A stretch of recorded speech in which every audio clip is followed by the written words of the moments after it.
bom, pessoal? Meu nome é Davidson e esse é o Vivendo de SaaS. Eu quero falar hoje sobre 3 conselhos sobre empreendedorismo para quem está começando uma startup, principalmente uma startup de software como serviço. 3 conselhos que imagino que ninguém tenha te dado até hoje, que vão facilitar muito a tua vida empreendendo, né? Porque às vezes empreender é muito solitário, a gente não tem a quem recorrer, a gente passa por problemas que as pessoas à nossa volta não passaram, não sabem, não entendem. Então, de repente, isso aqui pode te ajudar. Eu criei um vídeo desses há uns 3 meses atrás, com alguns conselhos sobre empreendedorismo, e o pessoal gostou bastante e fiquei pensando, então, alguns conselhos a mais, coisas que eu vejo no dia a dia, conversando com empreendedores, com os meus sócios aqui, funcionários, que eu gostaria de falar para vocês. Então, são 3 conselhos. O primeiro, então, é não se apegue ao produto, olhe em volta para as suas oportunidades. O que eu quero dizer com isso? Eu, às vezes, dou algumas mentorias e eu percebo um apego gigantesco dos empreendedores no seu próprio produto. E o que eu quero dizer com isso? Eu não estou dizendo que tu vai abandonar, que seja a primeira opção é abandonar teu produto. O que eu estou te dizendo é que, às vezes, tu pode pivotar, né? O que seria pivotar? Às vezes vai ser o teu próprio produto, tu vai vender para um público diferente, tu vai mostrar aquele produto de uma maneira diferente, né? Então, o que já aconteceu? Eu estava conversando com mais de um, né? Mas tem um empreendedor em especial que eu conversei que me pegou nisso, né? E eu queria falar para vocês. Ele tinha 2 produtos, tá? Um produto que era o sonho dele, que ele imaginava que ele vai ficar rico, que ele acha que é o grande diferencial de mercado, é aquele produto, aquela funcionalidade que ele desenvolveu. E ele tem um outro segundo produto que tem relação com o primeiro, que na verdade seria um jeito de até conquistar clientes para o primeiro produto, que estava tracionando, que estava começando a funcionar, que tinha gente interessada, que já existiam outros no mercado que tinham feito um produto daqueles e tinha dado certo, mas ele não estava dando atenção para aquele produto que estava dando certo, porque ele tinha um apego gigantesco por aquele sonho dele, por aquele produto sonho dele. E o meu conselho para ele comprou 1 hora de conversa comigo, eu deixei ele falar bastante ali, e o meu conselho para ele foi, cara, espera esse produto que tu sonha aí e vai investir durante, sei lá, uns 3, 4 anos nesse produto que está dando certo. Porque eu acho até que esse segundo produto vai ajudar a tu ter aquela base de clientes para, de repente, no futuro, tu encaixar esse teu grande sonho aí, né? Porque era o mesmo público, mas atendendo coisas diferentes. E eu percebia nele aquele ar de decepção de que não, eu quero aquele produto, eu acho que é ali que eu vou ficar rico. E eu não duvido, tá? Se de repente desse certo, era aquele produto ali, teria um diferencial muito grande. Só que eu percebia que seria um trabalho gigantesco para fazer aquele produto tracionar, sendo que tu já tem aquele outro produto, né? Então, não se apega muito ao teu produto, olha em volta, olha maneiras de repente até pivotar, de repente tem pessoas que querem o teu produto, mas querem usar de maneira diferente. Tem um podcast que eu ouvi há muito tempo, que eu queria achar esse podcast e eu não sei onde encontrar, tá? Que era assim, ó, era uma empresa que eles fizeram um software para, era tipo um banco de dados, e eles pretendiam vender para um tipo de empresa. E eles vendiam para algumas empresas, eles conseguiam vender para algumas empresas, mas dava churn. Só que teve um tipo de empresa que comprava, ficava muito tempo, o LTV era gigante, eles estavam muito satisfeitos, davam lá no NPS, eles davam uma nota grande. E aconteceu uma outra empresa, assim, sei lá, 10% das empresas que compravam estavam muito satisfeitas. Eles começaram a analisar aquelas empresas que tinham ficado. Aquelas empresas estavam usando o produto de uma maneira totalmente diferente. Era um pequeno banco de dados, minúsculo, um banco de dados. Eles começaram a usar aquele banco de dados para Palm Top, né? Na época era Palm Top, né? Que era aquele tipo um computadorzinho de mão, né? Que tinha nos anos 2000, final da década de 90 e anos 2000. E eles estavam usando para ir para os vendedores irem nos clientes, porque não tinha internet na época, né? Anotar pedido, fazer pedido e depois chegava na empresa e sincronizava aqueles dados. E daí sincronizava os pedidos, né? As pessoas conseguiam usar aquele software daquela maneira. Eles perceberam isso, né? Que tinha gente usando o software de uma maneira diferente e conseguiram pivotar a empresa e a empresa cresceu muito, mas era uma aplicação que eles não tinham pensado lá no início. Então não se apega muito ao produto diretamente, pensa outras maneiras que tu pode explorar o teu produto. Aconteceu também em mentoria, eu percebi que o cara tinha um público muito parecido com o meu público aqui do e-gestor, só que o software dele não estava completo, né? Então eu percebia que se ele vendesse o e-gestor, ele teria clientes, ele conquistaria mais clientes e de repente até conseguiria encaixar o software dele no meu.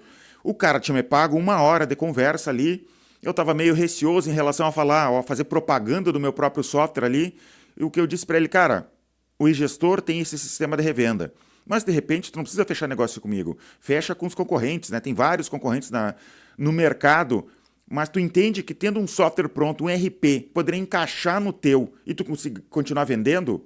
E no final das contas ele acabou se tornando revendedor meu, mas é a verdade, né? Que eu quero dizer que não necessariamente usar o meu produto, mas existem outros softwares no mercado que tu pode fazer uma parceria, tu não precisa ficar desenvolvendo todo o software, encaixa o teu produto no dele de repente, ou tu vai abrir mercado, entender os clientes e depois tu desenvolve teu produto. Então, o meu primeiro conselho aqui é não se apega demais ao teu produto. Próximo aqui, muda a perspectiva da tua vida. Vai viajar, vai ler um livro diferente, vai fazer algo que tu nunca fez. Por que isso? Eu percebo isso aqui na minha vida, tá? O que acontece? É trabalho, casa, casa, trabalho, todos os dias. E isso é bom, ter uma rotina é algo muito bom, mas aquela rotina, né, fazer exatamente a mesma coisa pode te deixar bitolado. Eu já me senti assim. Eu estou vendo o mundo sempre pela mesma perspectiva. Então, é importante a gente fazer coisas diferentes, visitar, digamos, visitar amigos. Vai visitar, de repente, um amigo teu empresário. Não precisa ser nem de SaaS, de software. Vai visitar, o cara é dono de um restaurante, dono de uma clínica médica. Vai visitar, tenta entender como que o cara trabalha, as coisas do mercado dele. Porque se tu for ver coisas diferentes, essas coisas diferentes podem te inspirar para a tua própria empresa, né? Então, eu já percebi, quando eu vou viajar, eu tenho ideias novas. Vou viajar, não estou pensando em trabalho, mas acaba surgindo, de alguma maneira, uma ideia nova. Vai ler um livro diferente, um livro não técnico, às vezes até literatura, né? Isso já muda a tua perspectiva. Recentemente, eu me mudei de casa. Só de mudar de casa, de um bairro para o outro, isso já me fez mudar um pouco a perspectiva da minha vida aqui, pensar diferente sobre a vida, sobre o trabalho, sobre a minha própria cidade. Eu estou vendo a minha cidade de uma maneira diferente só porque eu mudei de um bairro para o outro, né? Então, isso pode acontecer contigo. No dia a dia também, sei lá, vou fazer um exercício, vou praticar arte marcial, só de tu mudar o pensamento, não sei vocês, mas às vezes eu canso de ter o mesmo pensamento, de pensar as mesmas coisas sempre, né? Trabalho, trabalho, trabalho. Então, o esporte, né, a arte marcial ali, ou pode ser a musculação, qualquer coisa que tu vai fazer de diferente, vai te tirar da mesmice e vai te fazer pensar em coisas diferentes, vai, sei lá, oxigenar teu cérebro, porque tu fez um exercício ali, e as coisas vão ser vistas de maneira diferente, e dessa maneira, de repente, tu consegue, de alguma maneira, ter uma ideia diferente para o teu software como serviço e, de repente, como eu falei anteriormente, até pivotar o teu software para te começar a fazer a tua empresa escalar muito mais do que atualmente. Próximo conselho aqui, perca para ganhar. O que isso significa? Na nossa vida, eu conheço muita gente assim, eu sou um pouco assim, todo negócio que a gente faz, de alguma maneira, eu tenho que ganhar. Se eu não ganhar, algo não está bom. Eu, com o tempo, eu comecei a mudar um pouco a minha perspectiva. O que significa ganhar? Ganhar, para mim, hoje em dia, não significa exatamente que se eu estou fazendo um negócio contigo, eu ganhar não significa que tu vai perder, tá?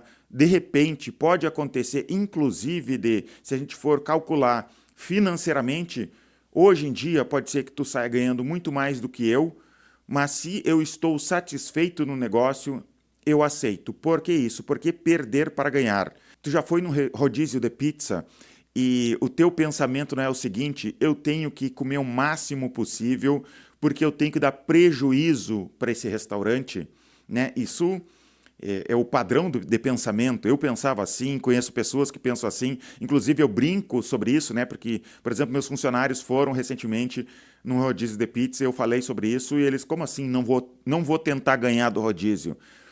E só que a gente come demais, passa mal às vezes de comer demais, faz mal por outros motivos, engorda comer demais. Tu não tem que fazer com que o restaurante tenha prejuízo. No mundo dos negócios, tu também não precisa sair ganhando em toda a negociação. Às vezes tu pode perder. Deixa eu te contar um acontecido aqui comigo. Lá por 2010, 2011, a minha empresa estava recém começando, eu queria contratar um programador um pouco mais sênior. Ele não era sênior de verdade, mas ele era um pouco mais sênior e ajudar a gente... Hoje ele é sênior, né? Ele poderia ajudar a gente no desenvolvimento do nosso software. Só que ele trabalhava numa empresa maior aqui da cidade e ele estava ganhando bem lá. Daí eu tinha que contratar ele para trabalhar aqui. E eu tive que provar para ele que nossa empresa, pequena ainda, estava tendo uma receita recorrente estável. Eu mostrei o DRE da empresa, eu mostrei as notas fiscais para provar para ele que eu conseguiria pagar para ele. Tá? Eu não lembro exatamente o salário dele, mas digamos que na época eu ia pagar 5 mil reais. Ele ganhava, digamos, 4 mil reais na outra empresa. Eu ofereci então, olha, vem trabalhar comigo aqui que tu vai ganhar 5 mil reais por mês na carteira.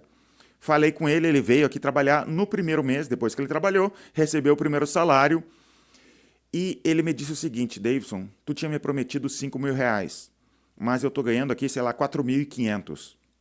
Por que isso? Porque tinha os descontos, né? Era 5 mil reais na carteira. E daí, no final das contas, ele estava ganhando 4.500. Hoje, conhecendo ele, eu sei que ele não falou aquilo por... Como é que eu vou te dizer? Por esperteza, porque o brasileiro tem muita esperteza. Ele falou aquilo... hoje eu conheço ele, eu sei que ele não tinha pensado no assunto, foi uma falha de comunicação minha e dele, tá? Então, ele imaginava que ia ganhar 5 mil líquido e não 5 mil bruto. Na época, eu contratei ele, eu queria ele trabalhando aqui comigo, a minha decisão foi a seguinte: eu vou pagar 5 mil líquido para ele. E fiz isso, fiz a mudança na carteira de trabalho para pagar os 5 mil líquido. Por que eu fiz isso? Porque eu queria muito ele aqui, né? Ele já tinha boas referências. Fiz isso e deu muito certo isso. Eu perdi um pouco de dinheiro lá no início, mas deu muito certo para nós aqui depois. Eu conquistei a confiança dele, porque eu poderia iniciar mal. Ou ele voltaria, de repente, para a empresa anterior, ou ele pediria demissão, ou ele ficaria aqui conosco de má vontade, porque ele não estava recebendo o que ele queria. Então, entende que qualquer outra opção seria ruim, né? Seria ruim para ele. No final das contas, eu não estaria ganhando o que eu queria, que seria ele desenvolvendo satisfeito aqui para mim. Então, eu fiz isso, eu perdi a negociação ali para ganhar. Hoje ele é um dos nossos sócios aqui dentro da empresa. Não me arrependo de ter feito aquilo na época, mas eu perdi para ganhar. No dia a dia aqui, eu já fiz várias dessas coisas aqui de perder para ganhar. Inclusive um outro sócio. Quando a gente começou o e-gestor lá em 2009, a empresa já existia desde 2001, tá? Então a empresa foi crescendo, a gente perdeu um contrato grande com uma empresa de telefonia, que eu não vou contar a história agora, e a empresa quase quebrou ali em 2009. E a proporção dos sócios era diferente, né? Então cada sócio tinha uma quantidade de cotas. E eu pensei assim, a gente está começando de novo, a gente não tem mais um produto, a gente precisa começar. Então, qual a melhor maneira de começar se nós estamos começando juntos? Que todo mundo tenha as mesmas cotas, tá? Então, eu dei um pouquinho das minhas cotas para o meu sócio, que tinha menor cotas, que era o desenvolvedor. Não era o mesmo, tá? E era outro desenvolvedor. E o meu outro sócio deu também um pouco das cotas para esse desenvolvedor e igualamos. tá? Essas cotas. Dessa maneira, a gente começou igual. E eu já conhecia todos eles, eu sabia que eram pessoas sérias, que eu poderia contar com eles, que a gente poderia crescer. A gente já tinha passado por problemas no passado, já teve brigas com outro sócio no passado, então eu sabia como eles se comportavam, eram pessoas confiáveis. E isso me ajudou bastante. A gente estruturou a empresa de uma maneira de cotas ali que os três estavam satisfeitos e a gente conseguiu crescer. Então, no final das contas, eu dei cotas da empresa lá no início. Eu não ganhei nem R$ 1 lá no início por essa doação de cotas, tá? E isso me ajudou bastante. A gente cresceu a empresa hoje tá bem grande, estamos ganhando bastante, o valuation da empresa também é bem grande, graças a essas pequenas decisões de perder para ganhar. Tá? Então esses seriam os 3 conselhos aqui que eu tenho para vocês. Não estou dizendo que tu vai sempre perder para ganhar, né? Mas de vez em quando, estrategicamente, dependendo do que tu está fazendo, tu pode perder para ganhar. Tá? Espero que tenha gostado desse conteúdo aqui. Se inscreve no canal, deixa um comentário aqui embaixo, concorda ou discorda de mim, de alguma coisa que eu falei aqui. E é isso por hoje. Muito obrigado, até os próximos vídeos.